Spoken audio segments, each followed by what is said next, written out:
I'm going to ask you a very controversial question. Oh my. Mhm. Are you Mohawk or anti-Mohawk with Sonic the Hedgehog? Do you know about this debate? Yeah. I'm totally pro the Mohawk. Like, I Really? don't know. Okay. I like it too, but some people really hate it. I'm fine with both. Mark's not so much of a fan. I don't know. I feel like SatAM Sonic is so, like, my favorite Sonic that I just don't. I'm just like, yeah, that's fine.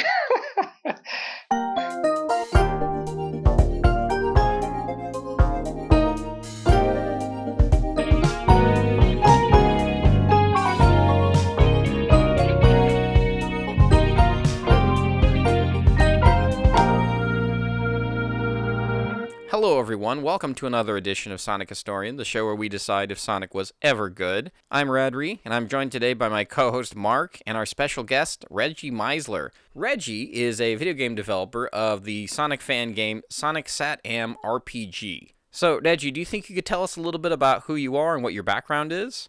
I actually spent most of my life in Washington State.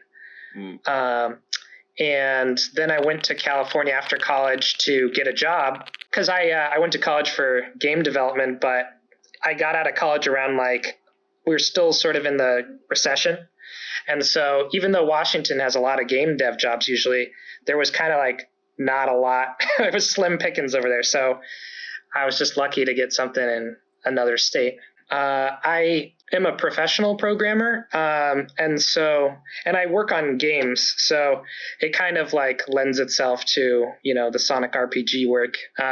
When I was growing up, I read Archie comics. I played the early Sonic games, Sonic 1, 2, and 3, Sonic and Knuckles, and I watched actually a lot of the Adventures of Sonic the Hedgehog, and I maybe watched one episode of SatAM and was really wanted to see it, but I just kept waking up and being like, oh, there's the end credits. And then I would never. Oh, no. I know. I was so frustrated. I think, I got to the point where I was 12 years old and I was like, did that show even exist? Or was that just something I made up based off of Archie? It was like a dream or something. But then I later found a VHS of it at the library or something. And yeah, I watched, I think it was Sonic Boom and Sonic Racer or something like that, which are now still my, one of my favorite, two of my favorite episodes there. Not to be confused with Sonic Boom, the later show. So Right. That's just the name of the episode. Yeah, and then around 2001, I stumbled upon Fans United for SatAM, which is this fan website that at the time was trying to get SatAM released on DVD or even VHS, because it wasn't officially released on any platform. It just sort of disappeared. It wasn't even syndicated on any other television networks after it was canceled. So they eventually succeeded, and I was kind of able to be in that community around the time that I saw them lobby and win. And then I saw also this well-known fan game called Sonic Epoch. And that was incredibly inspirational for me. That was a very old DOS-based Sonic SatAM fan game. It was very gritty and angsty, but I was just mesmerized by it. Oh, wow. Okay. So you have a bit background in game development. So you went to school for this. Is this game you created, I guess it's called Sonic the Hedgehog RPG or SatAM RPG? What's the official title? Forgive me. Well, the cartoon's called Sonic the Hedgehog, so it's technically called Sonic the Hedgehog RPG. Okay. But just to when most people talk about it, I think they say SatAM RPG just so that it's a little bit clearer. Because there's also there's a Flash game called Sonic RPG. Oh. There's so many Sonic fan games out there. I can't even really keep them straight. But of course, I think what makes this one kind of stand out more than the rest of them is because I think because I played through it a little bit, and I've noticed the attention to detail that you really put into this one. You got all the music down really well. You got the character models down really well. How much time did that take to get down pat? Oh, a lot of time. what I really like about SatAM is sort of the theatrical, atmospheric, that aesthetic that it has in a lot of situations with Robotropolis and Knothole and stuff.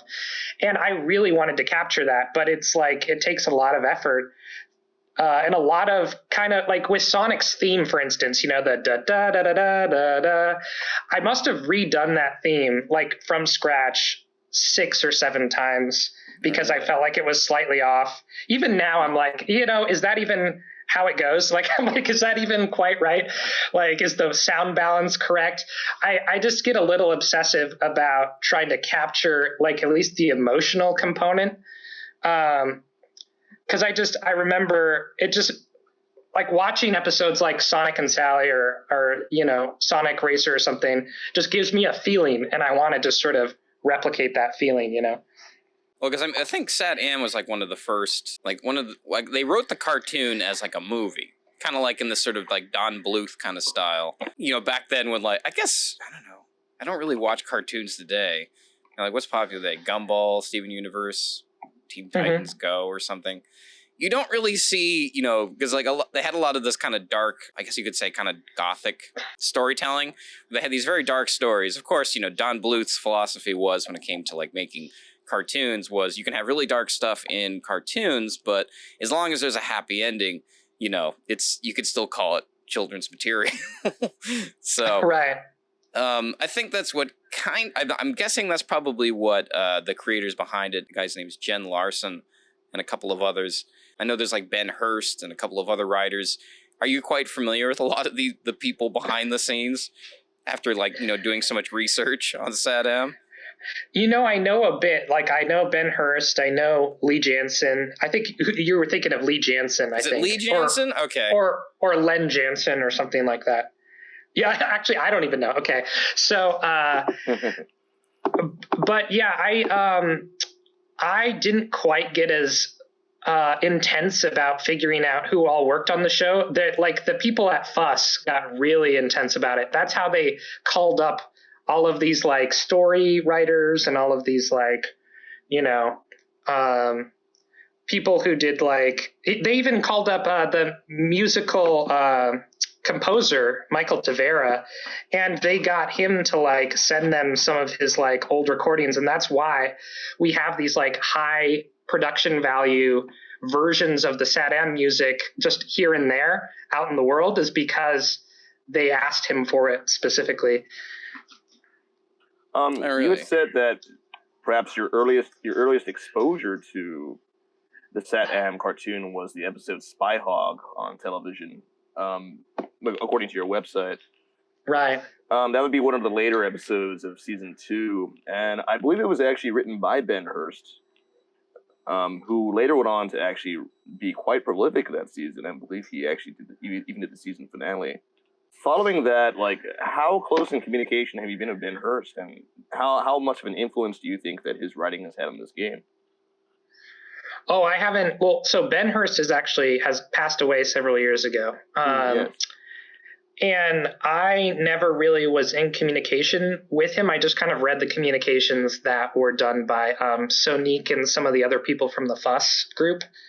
But yeah, I think the big thing between season 1 and season 2 is that season 2 was not as episodic. It was, you had story arcs, which most notably was the, leading to the final episode. Yeah, you had Blast of the Past 1 and 2, The Void. And yes, leading to the final episode of the Doomsday Project arc. Right. And so, yeah, I think like that sort of feeling of like, an ongoing connected story really did, that did sort of shape how I thought about SatAM.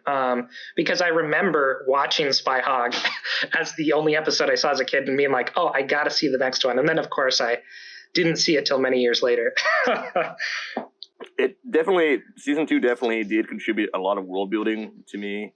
And it definitely did paint this sort of like dystopian sort of depiction of the Sonic universe to me.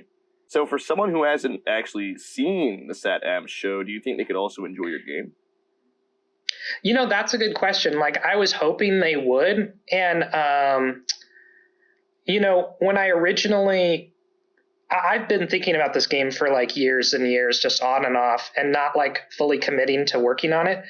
But it was when the Sonic movie did their first sort of leak of that like goofy looking Sonic model.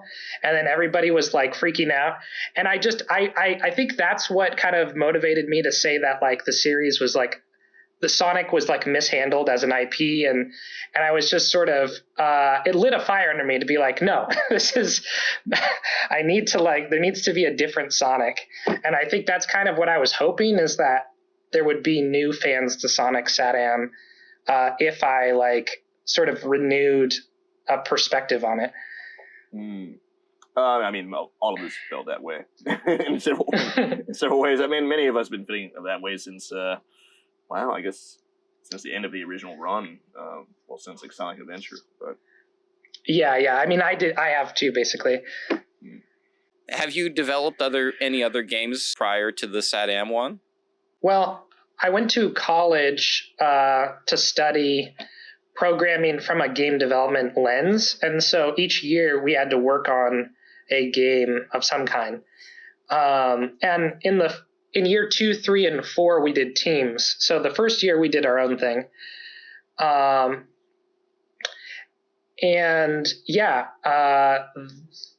There was those games. There was also like, before then I tried to make games, I hadn't been in college yet, so I wasn't very good. And then as a professional, I work on kind of like social games, which, and I don't really work on like the game aspect that you would probably think of as a game developer. I work on like stuff that supports other features to be developed.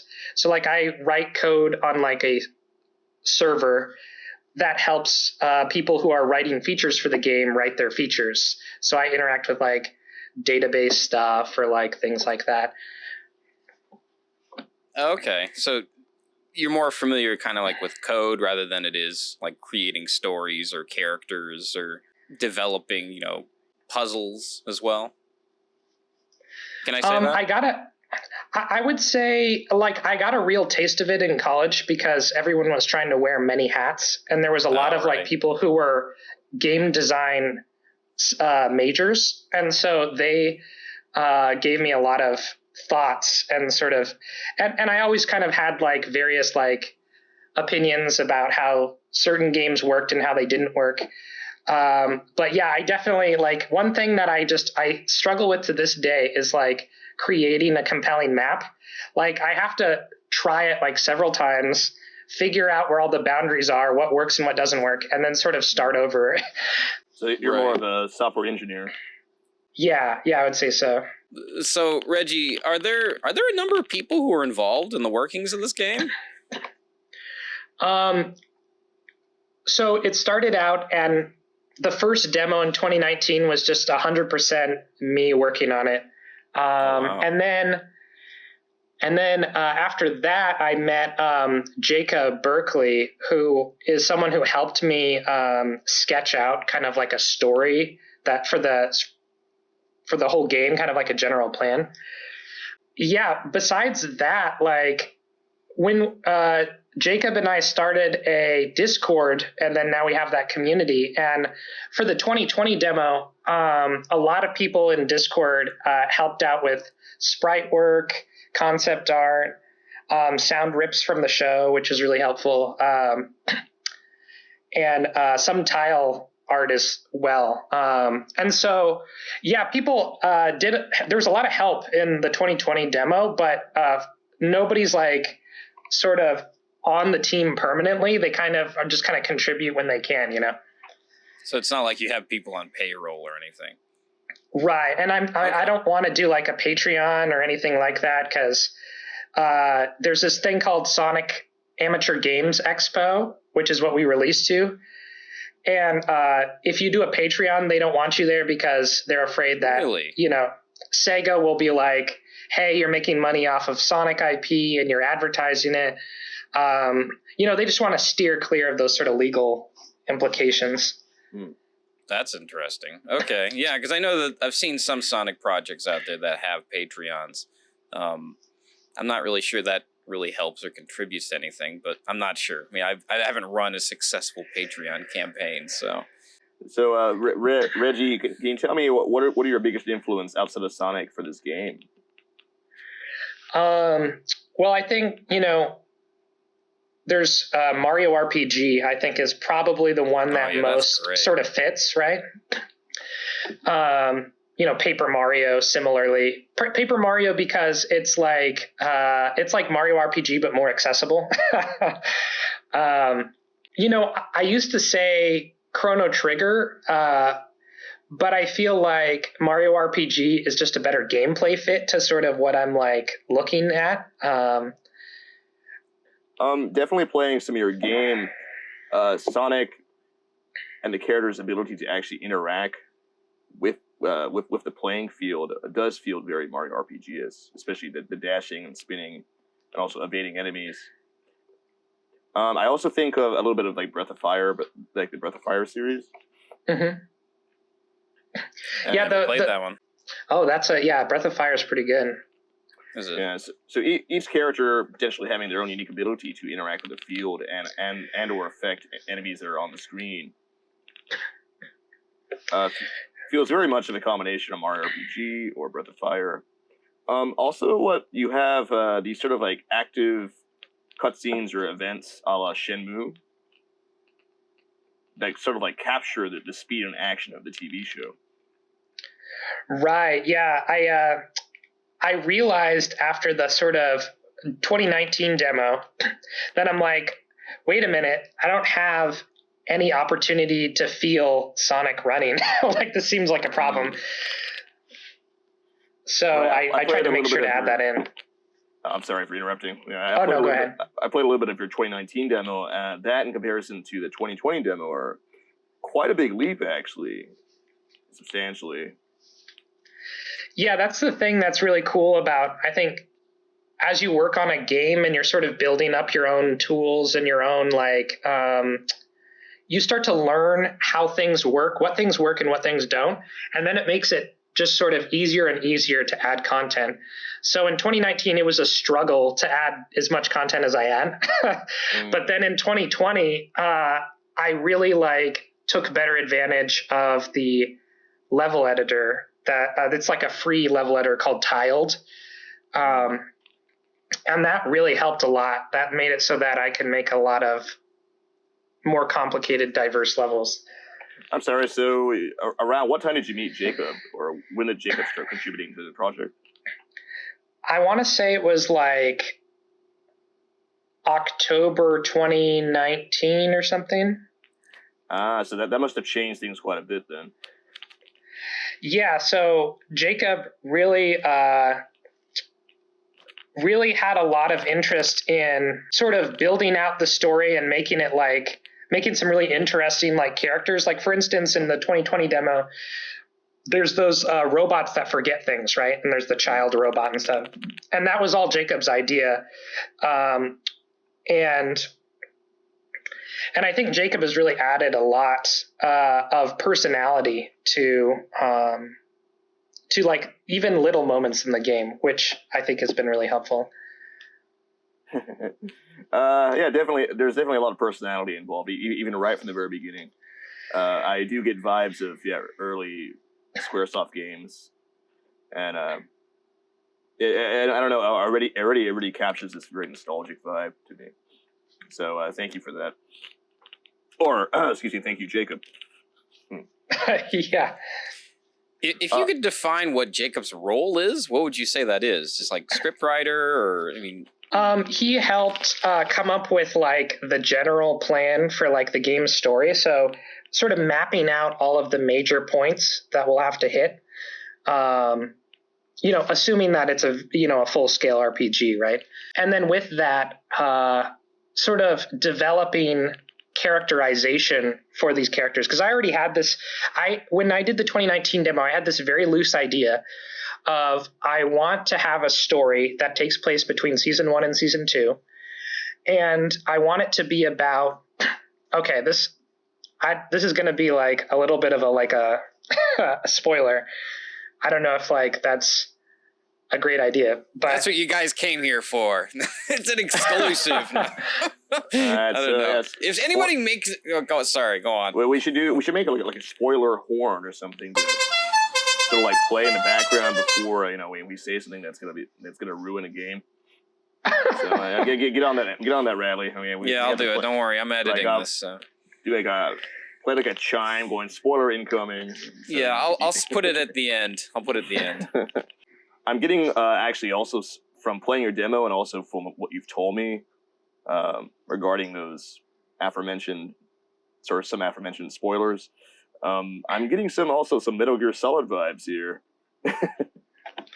Yeah, there's definitely like I really wanted to have a very simple and like theatrical feeling stealth component that wasn't too complicated, but also not like I think in The Legend of Zelda Breath of the Wild, you had some stealth, and I really disliked how that stealth is so hard because you don't want it to be super punishing because then people hate doing stealth, but you also don't want it to be so easy. So that's kind of an ongoing balance. I kind of preferred actually the very short stealth segment that was featured in Ocarina of Time when you're playing as young Link, kind of sneaking around the castle garden. Mm-hmm.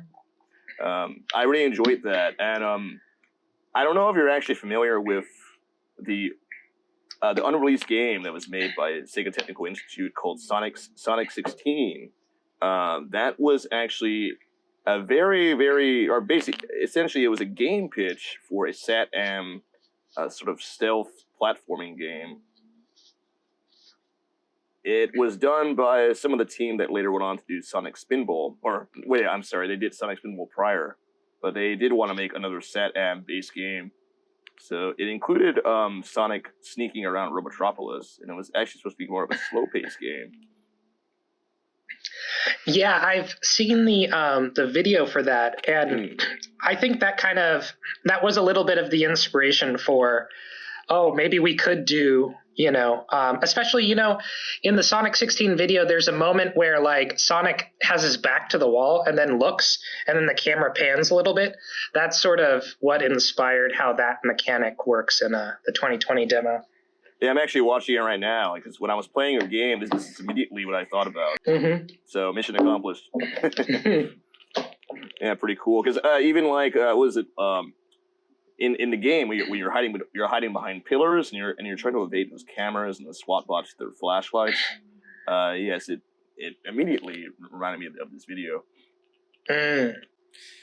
I want to talk a little bit about, because on your website you said prior that you thought that the Sonic IP was mishandled. Like when the first Sonic movie, you said it was the movie that made you feel like it was mishandled, right? Yeah, I think the movie is what really drove me insane. Honestly, I'm not a fan of later Sonic renditions, but I don't necessarily think that they're like absolutely terrible or anything. I think it's just seeing like the movie, seeing like I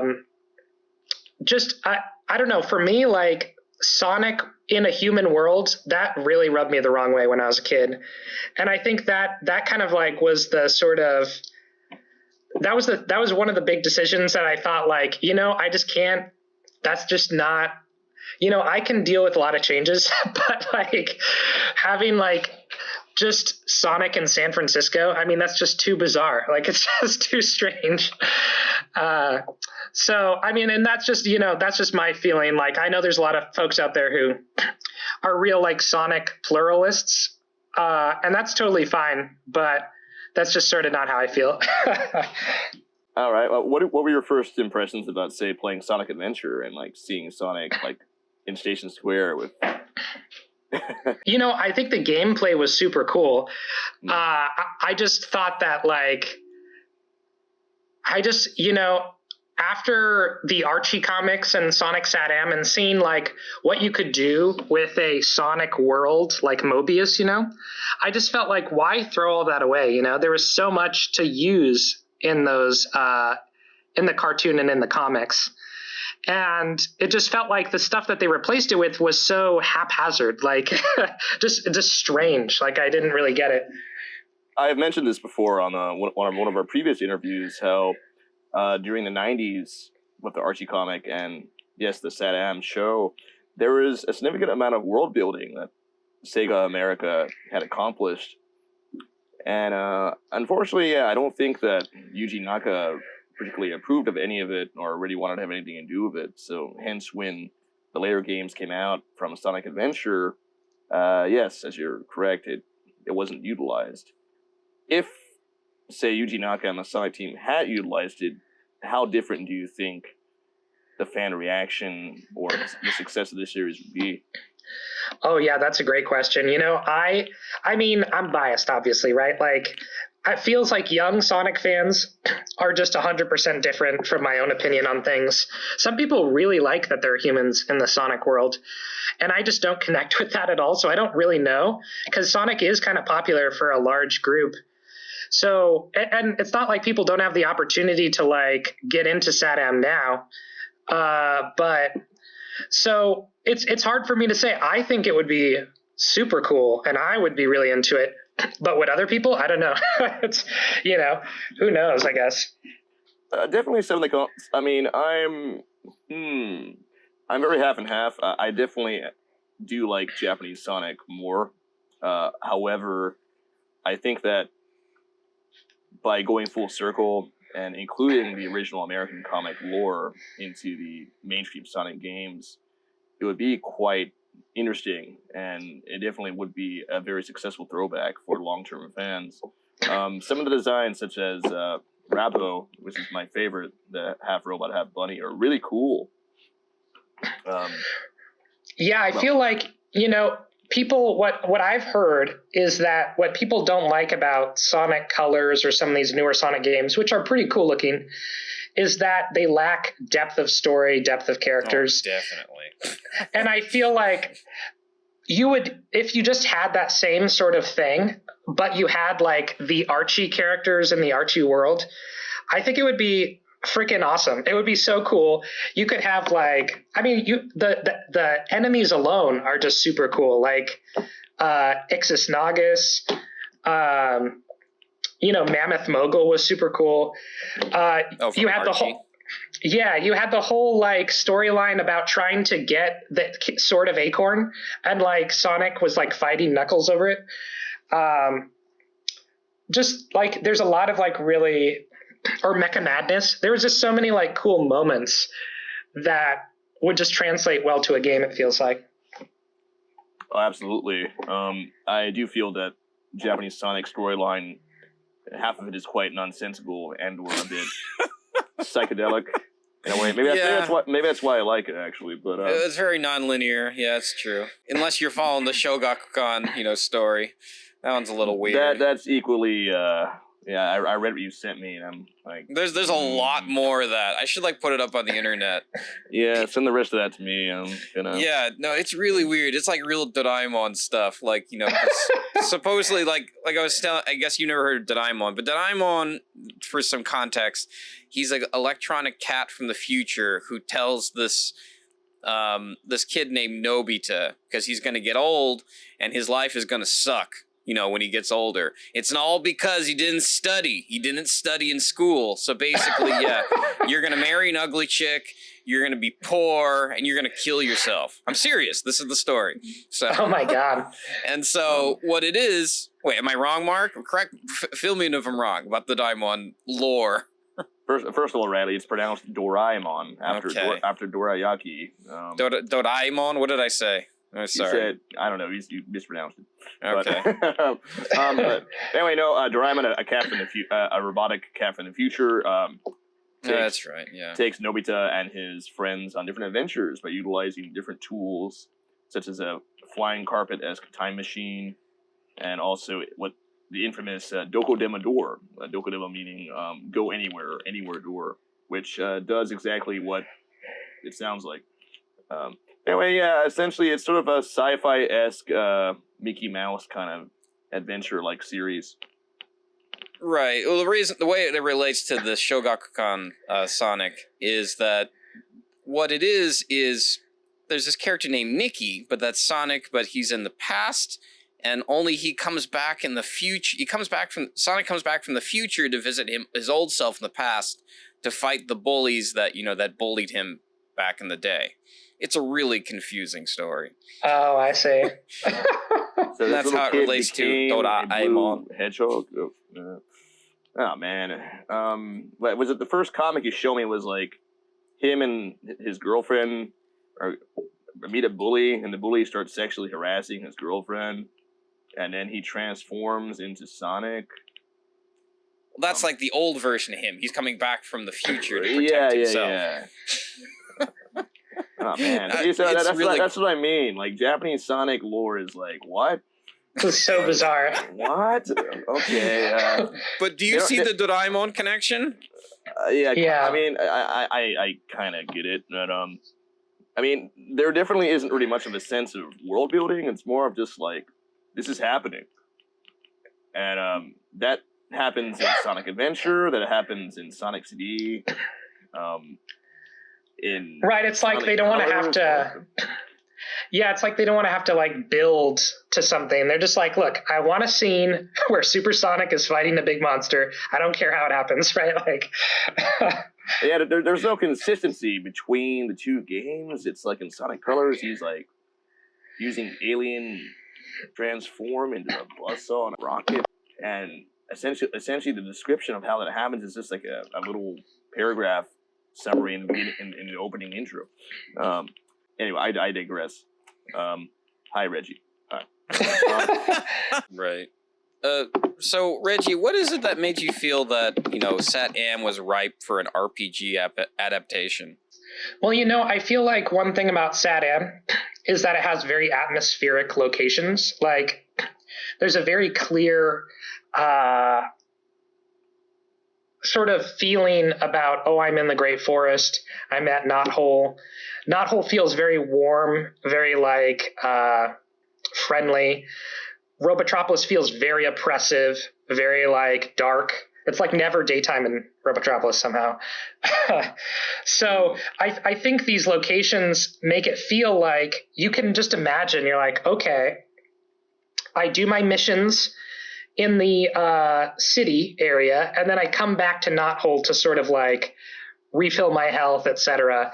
And then SatAM, you also had other locations like the Dark Swamp, the Great Unknown. There was Maga, which was that old ancient temple in the northern mountains. And so they had that to get there, they had to fly that airplane. And so you can kind of get this sense, you're like, if you take all this together, you're like, I can really feel going to each of these locations, doing a mission, because it's also very episodic, right? A lot of the shows. And then sort of coming back to Knothole, having a planning phase with Sally, collecting items. Because of the story-driven nature of SatAM, because Sonic wasn't meant to be this lone hero. He had to work together with Sally. He had to work together. Bunny obviously provides a very unique set of skills. Rotor provides this ability to craft different kinds of items and stuff, it seems like. So there's a lot of those RPG elements, almost like they had thought of it. They're we're going to want to make a game based off of this show. And so we should design these sort of archetypal game concepts into the show, Yeah. Well, I particularly like how when you can speed up as Sonic, you have all the correct sound effects from the show. It's not like it's a sound effect that you said, what does Sonic sound like when he speeds up? Or, what does it sound like when, what is Knothole's theme? You really had an idea for what that was. And when I first started playing it, I'm like, I remember this. I know what this is. It's nothing like I'm playing a Sonic game or I'm playing a new type of Sonic game. I never felt that. It felt such familiarity. So it was a breath of fresh air. That's all I can say. Yeah, because it's sort of it's a SatAM game first and a Sonic game second, as you might realize. Right. So this game has basically been in development since 2018. Can I say that? Yeah, I in 2018, well, maybe even before that, I was messing with Love 2D and just kind of like Love 2D is the game engine that I ended up using as the base for Sonic RPG. Okay. And I was messing with it to like create RPG features for a different game. Like I had this idea of my own storyline, and it wasn't like Sonic related or anything like that. And as I started working on that game, I realized, shit, I have to make so much content. Like I have to make sprites and tile art, and then I have to like do concept art. Like I don't know what looks good. Like how am I gonna like figure this out? So eventually with this whole, I started thinking like, what if I just did like a Sonic SatAM game instead? Because I've always kind of wanted to do a Sonic SatAM game. And I'm like, I've got all of this stuff here. People have made a lot of sprites already. I could use Chrono Trigger sprites to fill in the gap for tile art, which I did. And so it was still a ton of work because, of course, all Sonic games are platformers. So I had to make the walking forward, walking backward for every single character, even if somebody did the walking side to side. I had to do a bunch of other custom poses. But it turned out that like it was a much better investment of time. And after the whole thing with the Sonic movie, I was pumped. I was like, no, this is going to be out there in the world. So one thing I really wanted to talk about with you, Reggie, is so I was looking through some of your YouTube videos. You made the music for this as well? Yeah. Well, like I said, like a lot of the music, probably like half the music is Michael Tavera's season 1 score. And I just sort of listened to it and then sort of put it in a MIDI maker and sort of figured out each instrument, But then I did write a lot of other songs sort of based off of the style of music he was going for, and then trying to mix it with something that sounded a little bit game-like. So like Boss Battle, the battle theme, those were like basically custom.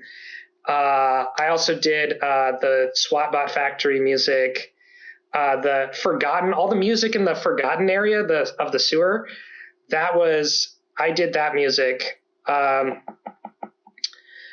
But obviously, like Robotnik's theme, Sonic's theme, the Knothole theme, those were directly from the show, and I basically just sort of figured out what they were supposed to be. Okay, but do you have like a bit of a background in music in general, or not really? I mean, not like a professional background or anything. I think when I was, it's interesting. When I was 12, I got a keyboard and I listened to the Back to the Future theme, and I'm like, I got to figure out how to play this on the keyboard. And then, so I spent a long time just like hitting every note until I figured out how to play it. And then eventually I was able to just sort of not do so much trial and error. I just kind of had a sense of where the keys would be. And so then I was only like maybe 13 or 14 when I learned how to play some of the Sonic SatAM music on my keyboard. And I made some MIDI files, and to this day, they're uploaded on Fans United for SatAM. They're not super good. The timing is kind of bizarre because I was just not very good at timing. But Sonic Epoch Advance, which is it was the Game Boy Advance version of that Sonic Epoch fan game that was created by people in Fuss. I helped do some sprite work and some music for that. And that was like my first experience, like using music for something and not just kind of like tinkering around with it. Yeah, really? Okay. The person you work with, to help develop the story, Jacob, how did you meet him? He just commented on one of the, I think I made a trailer for the 2019 game for Sage, and he commented on the YouTube video and he said like, hey, I have done a lot of like, sort of personal stories from the perspective of SatAM, like trying to stay within the style. I've done stories from other 90s styles and trying to stay within the style. And so if you need any help with that, let me know. And so I was like, sure. I just like pinged him and then. So he found you, is what you're saying? Yeah. Uh-huh. Oh, okay. I see. So you were saying that also that on this Discord community that I'm also in, you say that you kind of develop a lot of the game through there. Is that correct? Well, I post a lot of like what I'm kind of in the middle of working on, which is a little bit sporadic. But, you know, if I'm working on like a new sprite, I might just kind of like show it off, or a song or something like that. And then if I need help, oftentimes I'll ping people in there. But Discord kind of becomes the main hub of communication for a lot of this stuff. I see. So like basically, let's say I wanted to help out on the story, could I join the Discord and give my 2 cents? Or I mean, I'm just wondering how this game is developed. Is it being developed kind of secretly behind your friends, or kind of like, is it a Discord creation? Well, with Discord, we started out having it be very, very open, where people could kind of like contribute to like whatever they wanted to contribute to, and we would just kind of like, I would just kind of act like as like a art director / story director, and I would be like, oh, I like this, but could you change this, that kind of thing. Mm-hmm.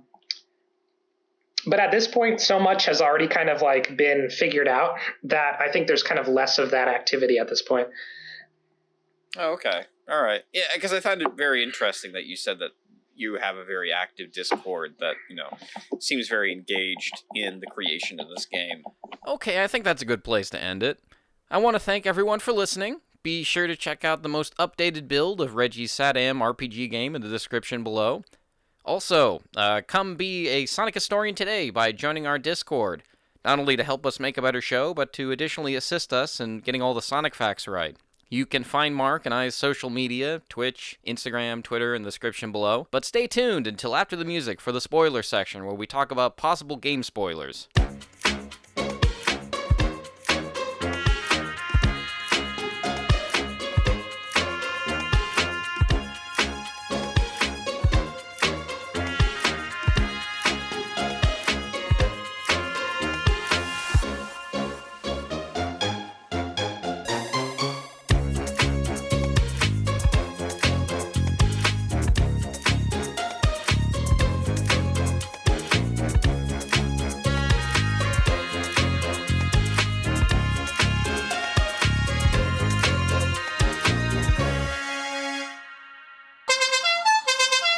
Yeah, so the original just like high level idea I had was we have basically this third group of characters, right? You have like the freedom fighters, you have Robotnik and his crew, but then another group of freedom fighters shows up that are older. They're actually from King Acorn's Royal Guard.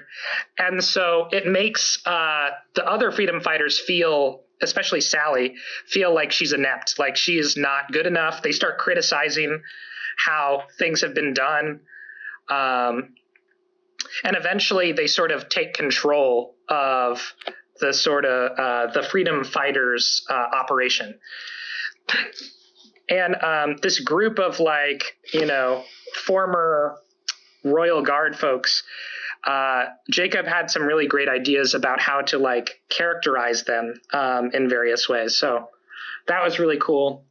Some people did concept art. So I guess this isn't that much of a leak, honestly, because a lot of people who were in the early Discord kind of know about all this part.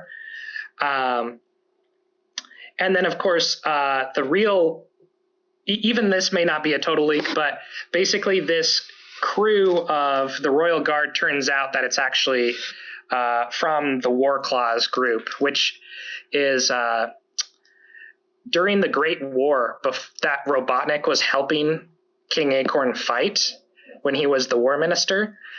It was the Mobians versus the War Claws. At least that's how like the season 3 folks have sort of laid that out. And so the War Claws have sort of arrived made a deal with Snively is the sort of, thing that's not known to the player. And Snively is trying to basically take down the freedom fighters from the inside while also taking down Robotnik using the freedom fighters plus the war claws. So that's kind of the idea. Okay. Well, what's your plan for like how long the game is going to be? Is it just going to be based upon how many, I guess, what do you call those in RPGs? Levels or zones? I'm not sure what you call those. Areas? Help me out here. Maybe that's the wrong question. How many hours do you think the full hours? Might be? That's a really good question. If I were to estimate it based off of the 2020 demo, which was like 40 minutes or something, I'm thinking that the game will probably be released in these chunks where you have 40 minutes of gameplay each time, probably. I might do more. It's going to get harder. So 2020 was a nice self-contained piece of game, right? 2021 is going to get more complicated because we're going to be starting off in an area where it's assumed that you had just finished the 2020 demo.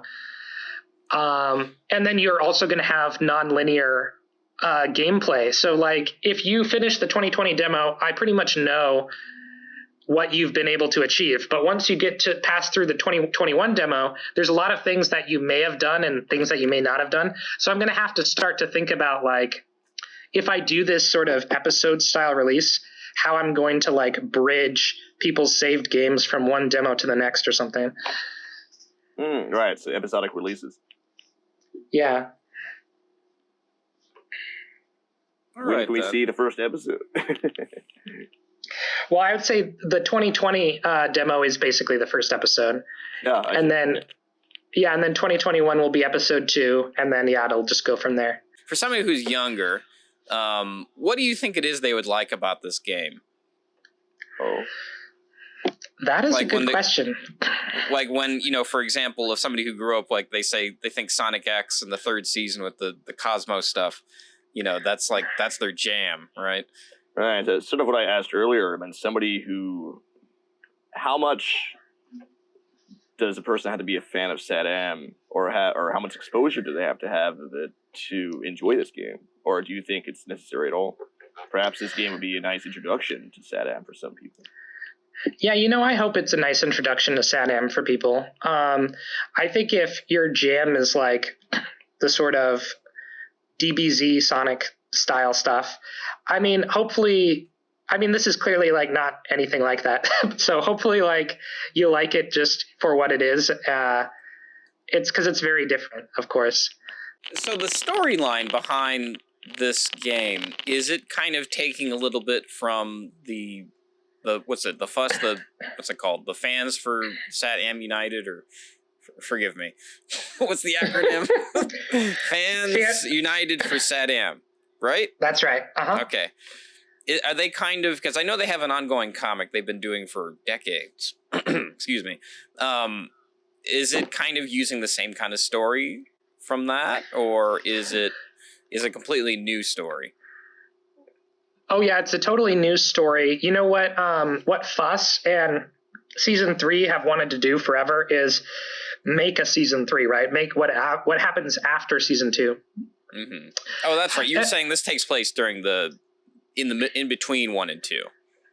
Yeah, and I really like Season 3, and so I didn't want to sort of like, I feel like Season 3 is like canon in my mind, and so I really wanted to occupy a space that was not taken already. So that was kind of the idea behind that. Right. Yeah, because when I heard that you said that you were going to introduce, I guess the quote-unquote spoilers, when you were going to introduce these new characters, these other characters, that want to take over, it reminded me of one of the plot points they had in a Team Season 3, I think, comic, was it? I think there was like one issue or one, I guess, installment, one chapter, I guess you'd call it, that featured that kind of plot, I think. So it kind of made me wonder if there were some crossover. Well, I've definitely taken the name because they're in SatAM. the opposing faction in the Great War didn't have a name, I think. And so I just used the name that Season 3 used, which was the War Claws. Right. Okay. Is there anything you'd like to say before we go? Yeah, just thanks for having me. It was really fun to talk. It's always cool to talk to people who kind of grew up with similar experiences and kind of know what that time has been like and what those experiences were like, Okay, then. All right. Well, you can find all of Reggie's stuff down in the description down below. We'll put a link to your Discord and also to the website. Is there anything else you'd like me to put down there besides those two? No, yeah. The website really helps. I think I didn't have a website until recently, so that has been a good centralizing spot. I would say we should also cite the Fans United for SatAM website. There's a lot of good content on here, or I'm looking at right now. So anyone who does come to visit this podcast eventually, if you want more of a modern sort of interpretation by Sonic fans, definitely, as Reggie had noted, the Fans United for SatAM website is pretty cool and a nice community. Yeah, it's a treasure trove of everything SatAM. Yeah, it's a great, it's like a historical, it's got everything that's happened over the last 20 years. And that about wraps up this episode of Sonic Historian. Until next time, see ya.